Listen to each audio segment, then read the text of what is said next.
Catherine Walsh adjusted the stack of essays on her desk as her 10th grade English class filtered in for 7th period. The fluorescent lights hummed overhead in room 237, casting harsh shadows across the inspirational posters she'd hung during her first week at Riverside High. 3 months in, and she was finally finding her rhythm. "All right, everyone, let's talk about courage," she said, writing the word across the whiteboard in neat cursive. In To Kill a Mockingbird, Harper Lee shows us that real courage isn't about physical strength. Can anyone tell me what Atticus meant when he said courage is when you know you're licked before you begin, but you begin anyway? Nathan O'Brien finished quietly from his seat in the 3rd row, his voice barely above a whisper. Catherine smiled warmly at the slight boy with russet hair and 2 large glasses. "Excellent, Nathan. And why does Atticus believe this?" Nathan's hands trembled slightly as he held his worn paperback. Because real courage is standing up for what's right, even when you know you'll probably lose, even when everyone's against you." A snort came from the back corner where Vincent Torres sprawled in his chair. His football jersey stretched tight across broad shoulders. At 17, he already had the build of a man twice his age, with scarred knuckles and cold eyes that had seen too much. "Real deep, O'Brien," Vincent drawled, his crew Zachary Kim and Logan Mitchell snickering on cue. "Maybe save the poetry for your diary." Nathan's face flushed crimson, shrinking into his oversized hoodie. Catherine noticed his knuckles go white as he gripped his book tighter. "That's an interesting perspective, Vincent," Catherine said smoothly, moving between the desks with practiced ease. "Though I'd argue that dismissing literature as poetry might say more about the reader than the text. After all, Lee won the Pulitzer Prize for exploring themes that still resonate today. Themes about how the strongest people are often those who protect others, not those who tear them down." The classroom went silent. A few students exchanged glances, sensing the subtle rebuke. Vincent's jaw tightened, but Catherine had already turned back to the board. "Now, for tomorrow, I want you all to write a paragraph about a time you witnessed real courage. It doesn't have to be dramatic. Sometimes the bravest acts are the quiet ones." The bell rang, and students began packing up. Catherine noticed Nathan moving slowly, carefully placing his book in his backpack as if hoping to become invisible. The other students filed out quickly, eager for the weekend, but Vincent and his crew lingered by the door. "Nathan, could you help me organize these essays?" Catherine called out, buying him time, but as Nathan stood. Vincent moved to block the doorway. "Where are you going? Teacher's pet." Vincent's voice carried that particular tone Catherine recognized from her years of training, the calm before violence. "We need to have a little chat about all that courage talk." Nathan froze, his backpack half-zipped. Catherine saw his shoulders hunch, making himself smaller a prey response she knew too well. "Gentlemen, if you need to speak with Nathan, you can do it another time," Catherine said, her teacher voice firm but pleasant. "He's helping me right now." Zachary Kim, lean and quick with calculating eyes, quietly turned the lock on the classroom door. The soft click echoed in the sudden silence. Logan Mitchell, built like a linebacker with a mean streak to match, pulled down the window shade. Catherine's pulse quickened, but her expression remained neutral. She'd been in far worse situations, but those were different circumstances, different rules. Here, she was just a teacher. "Actually, Ms. Walsh," Vincent said, taking a step into the room, "I think this conversation includes you too. See? We don't appreciate you embarrassing us in front of everyone." making us look stupid." "I wasn't," Nathan started, but Vincent's hand shot out, shoving him hard against the desks. The boy's hip caught the edge, and he winced in pain. "Did I say you could talk?" Vincent snarled. Catherine moved before she could think, positioning herself between Vincent and Nathan. Every instinct screamed at her to drop into a defensive stance, but she forced herself to remain upright, non-threatening. "Let him go. Now." Her voice had changed, still calm, but with an undertone that made Zachary and Logan exchange uncertain glances. Vincent laughed, the sound ugly and sharp. "Or what? You'll give us detention, call our parents." He stepped closer, close enough that Catherine could smell the energy drink on his breath. "You have no idea who you're dealing with, lady. My uncle's on the school board. My dad owns half the businesses in this town. You're just some nobody teacher who doesn't know her place." "My place," Catherine said quietly, "is protecting my students. You have 10 seconds to unlock that door and leave." 10 seconds? Vincent's grin widened. "That's cute. You counting down for us?" "Teach." Catherine's hands remained loose at her sides, but her weight had shifted, almost imperceptibly, to the balls of her feet. Old habits. Muscle memory from a life she'd tried to leave behind. 9 seconds, she said. Vincent grabbed her wrist suddenly, his grip crushing. "Know what? I'm tired of talking. You need to learn some respect." The moment his hand touched her, something shifted in Catherine's eyes. Vincent must have seen it, because his grin faltered for just a second. But teenage bravado won out over instinct. "Not so tough now. Are you?" he sneered, twisting her wrist. Catherine didn't move, didn't flinch. Her wrist might as well have been made of iron, for all the effect his grip had. 8 seconds, she said. "Are you stupid?" Logan stepped forward, emboldened by his friend's aggression. "There's 3 of us, and 1 of you. Well, 1.5 if you count the wimp." Nathan tried to edge toward the door, but Zachary cut him off, shoving him back toward the desks. "Where you think you're going?" 7 seconds, Catherine continued, her eyes never leaving Vincent's. Vincent's face flushed with rage. "Stop counting! Stop acting like you have any control here!" He yanked harder on her wrist, trying to force her to her knees. Catherine's free hand twitched slightly, not enough for them to notice, but enough to remind herself of the restraint she was showing. In another life, Vincent would already be on the ground, possibly missing teeth. But that wasn't who she was anymore. That wasn't who she wanted to be. 6 seconds. "Shut up." Vincent released her wrist and shoved her hard in the chest. Catherine stepped back with the push, absorbing the force rather than resisting it. "What's wrong with you? Fight back. Do something." "I am doing something," Catherine said quietly. "I'm giving you a chance to walk away. 5 seconds. Nathan made another break for the door, desperation overcoming fear. Logan caught him easily, wrapping a meaty arm around the smaller boy's neck. "Let me go," Nathan gasped, clawing at Logan's forearm. "Shut it, freak," Logan growled, tightening his grip. Catherine's composure cracked. "Release him, now!" "Or what?" Vincent stepped between her and Logan, his chest puffed out. "You gonna hit me? Please, do it. Give me a reason to end your career. Hell, I'll own you in court. Teacher assaults student. You'll never work again." 4 seconds? Catherine said. But her voice had changed again, colder, flatter.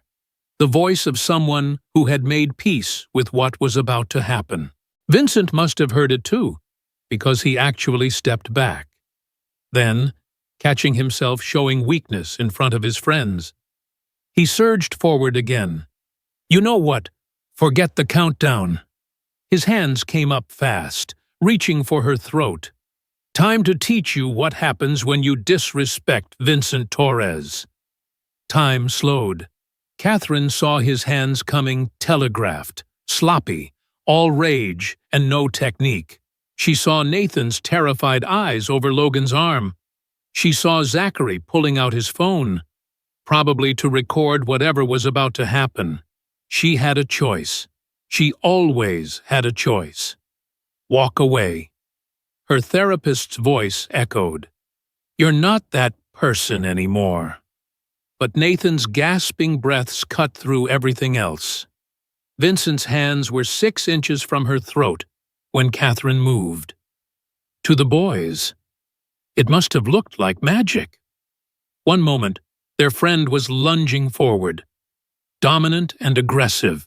The next, he was airborne, his feet describing a perfect arc over his head as Catherine's hip throw sent him crashing onto his back. The impact drove all the air from Vincent's lungs in an explosive whoosh. He lay there, eyes wide, mouth opening and closing like a fish out of water. The room froze. Zachary's phone clattered to the floor. Logan's grip on Nathan loosened in shock, and Catherine stood exactly where she'd been, not even breathing hard, as if throwing people was something she did every Tuesday. 3 seconds, she said calmly. Though technically, your time's up. Vincent rolled onto his side, gasping. When he finally sucked in a breath, it came out as a strangled roar. You, through you. Yes, rather gently, all things considered. Catherine glanced at Logan, who still held Nathan. I said let him go. Don't make me repeat myself. Logan released Nathan so fast the boy stumbled forward. Catherine steadied him with one hand, her eyes quickly checking for injuries. There was a red mark on his neck that would bruise, and his hands were shaking, but he seemed otherwise okay. You all right? She asked softly. Nathan nodded, eyes wide with a mixture of fear and awe. How did you— Vincent Zachary had found his voice, kneeling beside his friend. Dude, you okay? Vincent struggled to his feet, one hand pressed to his lower back. His face had gone from red to purple, veins standing out on his neck. You're dead. You hear me dead? No, Catherine said, positioning herself between the boys and Nathan again. I'm a teacher who defended herself and a student from assault. And you 3 are about to be in more trouble than your daddy's money can buy your way out of. She's lying, Logan burst out. Vincent barely touched her. She just attacked him out of nowhere. Really? Catherine pulled out her phone, swiping to an app. Because the school's security system says otherwise. This room has 2 cameras, and they've been recording everything, including you locking the door, pulling the shade, and assaulting Nathan. It was a bluff. The cameras in this wing had been broken for months, awaiting budget approval for repairs. But they didn't know that. Zachary's face went pale. Vincent, maybe we should— Shut up, Vincent snarled. He took a step toward Catherine, fists clenched. You think you're smart. You have no idea what I can do to you. My family— Your family doesn't scare me. Catherine interrupted. You know what does scare me, bullies who prey on kids like Nathan, who use their size and numbers to terrorize anyone they see as weak, who think consequences don't apply to them. She moved closer to Vincent, close enough that he had to look up to meet her eyes. But here's what you're going to learn. Consequences always come due. Maybe not today, maybe not from the people you expect, but eventually, someone stands up, someone says enough. Yeah, Vincent's voice cracked slightly, betraying his age despite his size. And you think you're that someone? No, Catherine said. I'm just a teacher, But I'm a teacher who won't let you hurt my students. Not now. Not ever. Vincent's hands came up again, faster this time, aimed at her shoulders. Catherine flowed around the attack like water, using his momentum to guide him face first into the whiteboard. He hit with a crack that left a spiderweb of fractures in the writing surface. "That's assault!" Zachary shouted. "We all saw it! You assaulted him!" "I defended myself," Catherine corrected, keeping Vincent pinned with minimal pressure. "After he attacked me, twice. After you locked us in here. After Logan choked Nathan. Would you like to continue this list for the police?" Vincent struggled against her hold, but Catherine had positioned herself perfectly. Every movement he made only increased his discomfort. "Let me go!" he gasped. "Are you going to attack me again?" "No, just let go!" Catherine released him and stepped back. Vincent spun around, his nose bleeding from the impact with the board. The sight of his own blood seemed to snap something in him. "You broke my nose. You broke my nose."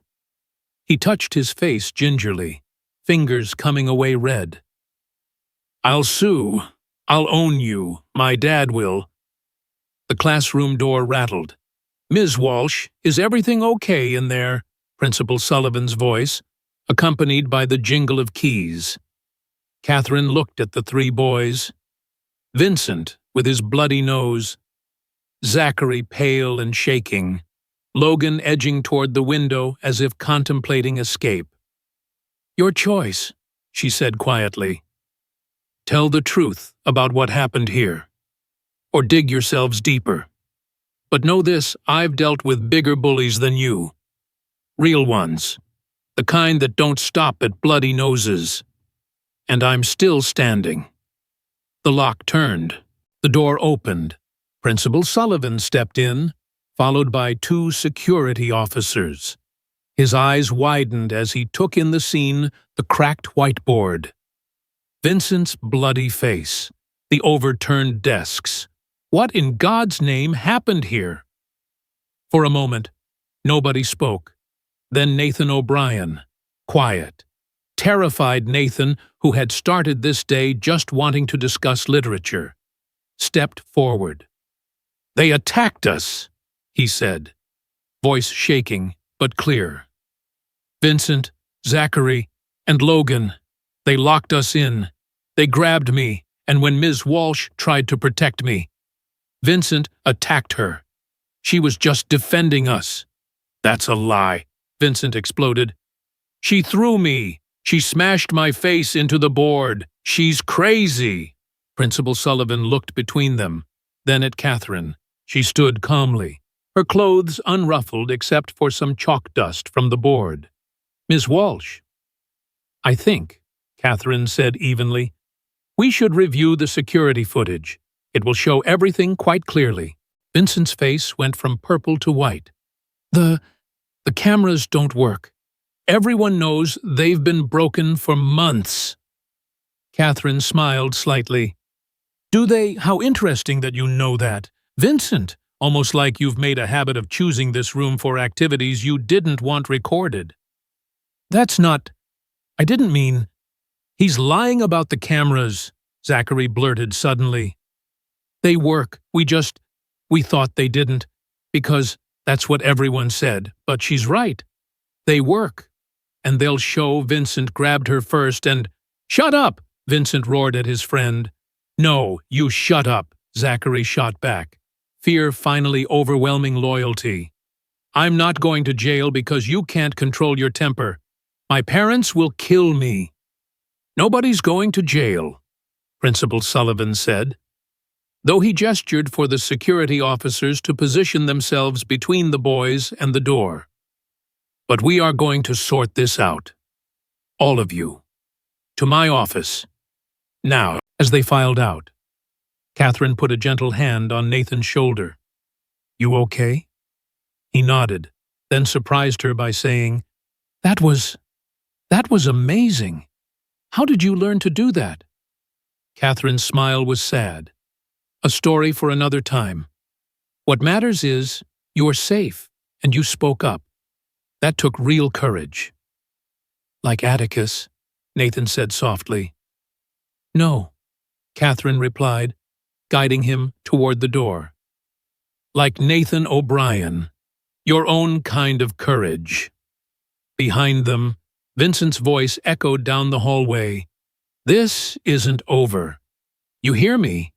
This isn't over. Catherine paused at the doorway, looking back at the cracked whiteboard where she'd written courage just 15 minutes ago. Below it, a smear of blood from Vincent's nose created an unintended underline. Sometimes, she thought, the most important lessons weren't the ones you planned. She turned off the light and followed her students down the hall, knowing that Vincent was right about one thing. This was far from over. In fact, it was just beginning. Principal Sullivan's office smelled like old coffee and disappointment. Catherine sat across from his mahogany desk, watching him review security footage on his laptop, not from the classroom, which really was broken, but from the hallway outside. It showed the three boys entering after other students left, Vincent gesturing aggressively, then nothing until they all emerged with security. Ms. Walsh, Sullivan began, closing the laptop with a sigh. You've been here 3 months. Good reviews. Students like you. No issues. Until today. They assaulted Nathan O'Brien, Catherine said evenly. They locked us in that classroom with clear intent to harm. Vincent Torres says you threw him, slammed his face into a board. Sullivan's fingers drummed on the desk. His father is already on his way. Do you know who Robert Torres is? I know Vincent is a bully who terrorizes other students. Robert Torres owns Torres Construction. They built half this school, the sports complex, the new science wing. Sullivan leaned back in his chair. He donates more to this district than any other benefactor. Catherine felt the familiar burn of injustice in her chest. So Vincent gets a free pass to hurt whoever he wants. I didn't say that, but Sullivan's eyes wouldn't meet hers. I'm saying we need to be careful. Vincent's nose might be broken. If they press charges... A knock interrupted him. The door opened without waiting for permission, and Robert Torres strode in like he owned the place, which, Catherine supposed, he partially did. He was an older version of Vincent, same broad shoulders and cold eyes, wearing a $1,000 suit and an expression of barely controlled rage. Where is she? His eyes found Catherine. You attacked my son. Catherine stood slowly.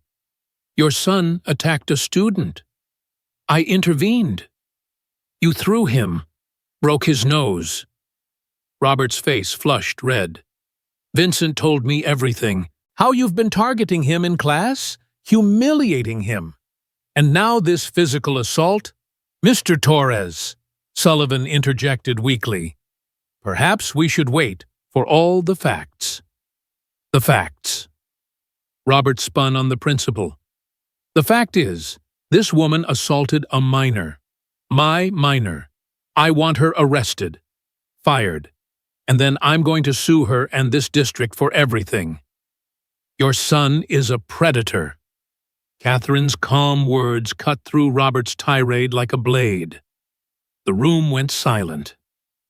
What did you call him? Robert's voice dropped dangerously low. A predator. He hunts smaller students, uses intimidation and violence to maintain power. Classic predatory behavior. Catherine pulled out her phone. Would you like to see the documentation? 37 incidents in the past year alone. Reports from students, teachers, even janitors who've witnessed his behavior. Lies, Robert spat.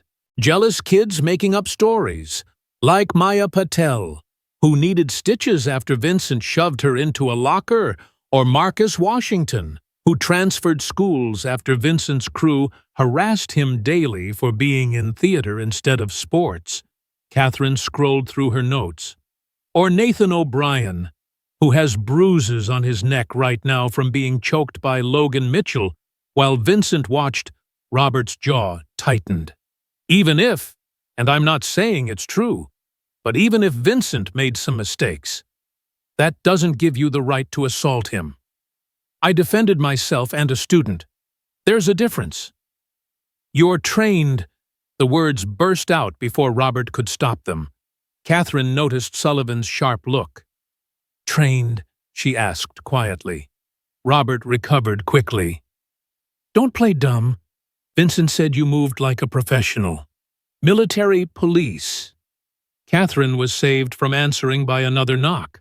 This time it was Nathan's mother, Sarah O'Brien, a small woman with her son's gentle eyes but steel in her spine. I want to see my son, she said, then noticed the bruises already forming on Nathan's neck. Her face went white, then red. Who did this? Mom, I'm okay, Nathan started. You are not okay. Sarah turned on Sullivan.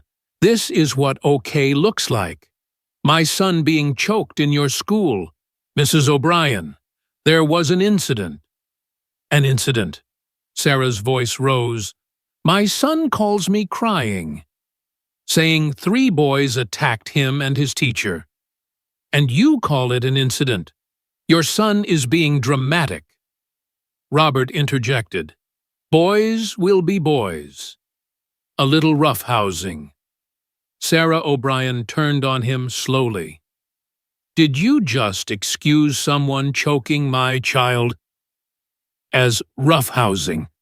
I'm saying your kid probably provoked. The slap echoed through the office. Robert stood frozen, hand to his cheek, as tiny Sarah O'Brien trembled with rage. How dare you? She whispered. How dare you blame my son for being victimized by yours? You just assaulted me, Robert sputtered. Sullivan, you saw that I want her arrested too. I saw a mother defending her child, Catherine said quietly, just like I did in that classroom. The door burst open again. This time it was Vincent, holding an ice pack to his nose, followed by Zachary and Logan with their parents. The small office was becoming crowded. That's her, Vincent pointed at Catherine with his free hand. The psycho who attacked me. Vincent, quiet, his father ordered. But Vincent was beyond listening. She's military or something. The way she moved, I've seen UFC fighters who can't do what she did. He looked at his friends for support. Tell them Zachary's mother, a severe woman in medical scrubs, spoke first. Zachary already told me everything. How you locked the door, threatened Ms. Walsh and Nathan, and put your hands on her first. He's lying, Vincent shouted. I'm not lying, Zachary shot back, his voice cracking. I'm done lying for you. Vincent, I'm done pretending it's cool to hurt people. Logan shuffled his feet, staying silent until his father, a mechanic with grease still under his fingernails, put a hand on his shoulder. Tell the truth, son. Vincent grabbed her first, Logan mumbled. And I choked Nathan. I'm sorry. I'm really sorry. The office erupted in voices, Robert threatening lawsuits, parents demanding answers, Sullivan trying to restore order. Through it all, Catherine noticed Vincent staring at her with something beyond anger. Fear, maybe, or recognition. Enough! The voice cut through the chaos like a whip crack. Everyone turned to see Superintendent Grace Chen standing in the doorway, her expression glacial. Principal Sullivan, clear your office of everyone except Ms. Walsh, the 3 boys, and their parents, Mrs. O'Brien. You and Nathan may stay as well. And Superintendent Chen, Robert started. I demand, Mr. Torres, you're in no position to demand anything. Sit down. Something in her tone made even Robert Torres comply. When the room was cleared, Superintendent Chen pulled out a tablet. "I've been monitoring this situation since I received a rather interesting phone call an hour ago. Ms. Walsh, would you care to explain your background?" Catherine hesitated, then nodded.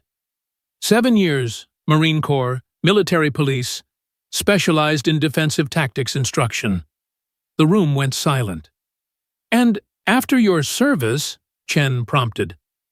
"Private security briefly. Then I went back to school, got my teaching degree. I wanted to make a different kind of difference." "She's a trained killer," Robert exploded. "She had no business." "Mr. Torres," Chen interrupted coldly, "Ms. Walsh is a decorated veteran who chose to become an educator. What she had no business doing was needing those skills in a classroom. Yet, here we are." She tapped her tablet. "I've been reviewing incident reports. Your son's name appears in 43 of them over 2 years. 43, Mr. Torres. And those are just the ones that were formally filed. Kids exaggerate. Security footage doesn't." Chen turned the tablet around, showing grainy footage from various cameras around school. Vincent shoving kids into lockers. Vincent and his crew surrounding smaller students. Vincent throwing punches while teachers conveniently looked away. "You've created a monster," Chen said quietly. "And this school enabled it. But that ends today." Vincent had gone pale. "Dad," Robert's face was stone. "Those videos could be anyone." "Stop." The word came from Catherine, and everyone turned to her. She was looking at Vincent with an expression that was almost sad. "Vincent," she said gently, "do you want to tell them? Or should I?" "Tell them what?" Vincent's voice cracked. "About why you're really so angry. About what happens at home." The room went still. Robert's face darkened. "Don't you dare! The bruises on your ribs from last week."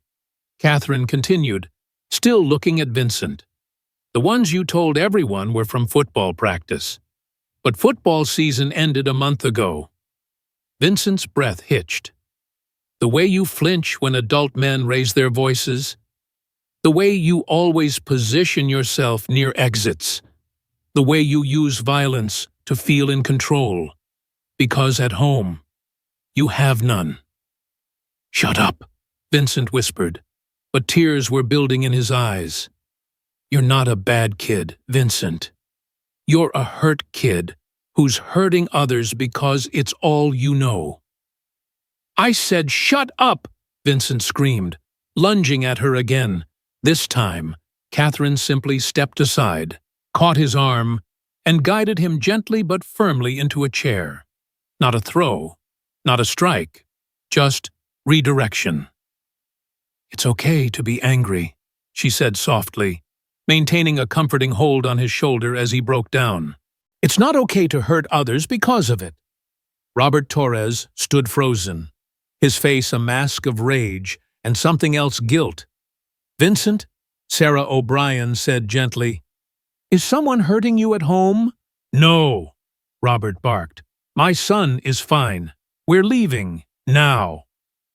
"Sit down, Mr. Torres," Superintendent Chen ordered. "Nobody's leaving until we sort this out." "My son doesn't get hit," Robert shouted. Then quieter. I don't hit him. Not anymore. I stopped. I got help. I stopped." The admission hung in the air like smoke. "But the damage was done," Catherine said quietly. Vincent learned that strength means hurting others, that fear equals respect, that violence is how men handle problems. She looked at Zachary and Logan. "What about you two? What made you follow someone you're clearly afraid of?" Zachary's mother put an arm around her son as he answered. "He said he'd hurt us if we didn't." show everyone we were weak. And I was already getting picked on before. Being Korean at this school, Vincent offered protection if I joined him. Logan nodded miserably. Same. My dad always says I'm too soft. Vincent made me feel tough, until today. Today I just felt sick. Catherine moved to the center of the room, addressing everyone. This is how it spreads.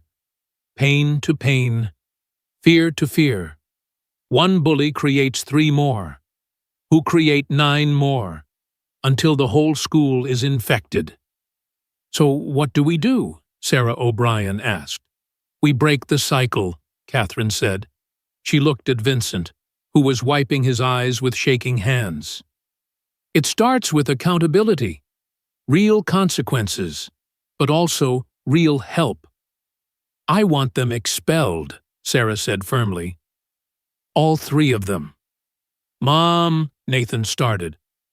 No, Nathan, they hurt you. They've hurt dozens of kids. And expelling them teaches what? Catherine interrupted gently. That when someone makes mistakes, we throw them away. That there's no redemption. She turned to Superintendent Chen. May I make a proposal? Chen nodded slowly. Suspension, yes, but followed by mandatory counseling. Community service specifically focused on anti-bullying work. And she looked at the 3 boys. They join a program I'll design. Call it Strength Through Service. They'll learn what real strength looks like. How to protect instead of prey. How to build instead of break. That's not punishment, Robert objected. Isn't it? Catherine asked. Your son will have to face every kid he's hurt, apologize, make amends, learn empathy. For someone who's built his identity on being feared, that's the hardest punishment of all. I won't do it, Vincent said, but his voice lacked conviction. Then you'll be expelled, Chen said simply. Your choice, Mr. Torres, Ms. Walsh's program, or find another school. And given that I'll be personally calling every principal in the state about your history, good luck with that. Vincent looked at his father, who wouldn't meet his eyes. Then at Catherine. Why, he asked. Why help me after what I did? Because someone helped me once, Catherine said. When I came back from deployment, I was angry, violent, looking for fights because combat was all I knew. A counselor at the VA saw past the anger to the pain. She didn't give up on me. I won't give up on you. She looked at all 3 boys. But this only works if you want to change. Really change. Not just avoid consequences. Zachary spoke first. I want to change. I hate who I've become. I hate being afraid all the time. Logan nodded. Me too. I want to apologize to everyone, especially Nathan. All eyes turned to Vincent. He sat hunched in his chair, looking younger than his 17 years. They'll all hate me, he whispered. Everyone I hurt. They'll never forgive me. Probably not, Catherine agreed. Not at first. Maybe not ever. But that's not why we do the right thing. We do it because it's right. Vincent was quiet for a long moment. Then, that thing you did, the throw. Could you teach me that I can teach you to defend yourself and others? But first, you need to learn when not to fight. How do you know when? Catherine smiled sadly. When you're doing it for them, not for you. When you're protecting, not punishing. When you're building peace, not proving power. Vincent nodded slowly. Okay, I'll try. I want to try. Superintendent Chen stood. Then it settled. 3-week suspension for all 3 boys, followed by Ms. Walsh's program, Mr. Torres, I'm also requiring family counseling for you and Vincent. You can't require, I can and I will, unless you'd prefer I involve Child Protective Services. Robert's shoulders slumped in defeat. As everyone began filing out, Nathan approached Catherine. Ms. Walsh, what you did today, it was like Atticus, but different. He used words, you used both, Catherine finished. Sometimes words aren't enough. Sometimes you have to stand up physically. But Nathan, the bravest thing today wasn't anything I did. It was you speaking up, telling the truth when it mattered. Nathan smiled shyly. Maybe we could read To Kill a Mockingbird again. The whole class. I think everyone might understand it better now. I think you're right. As the office emptied, Vincent lingered.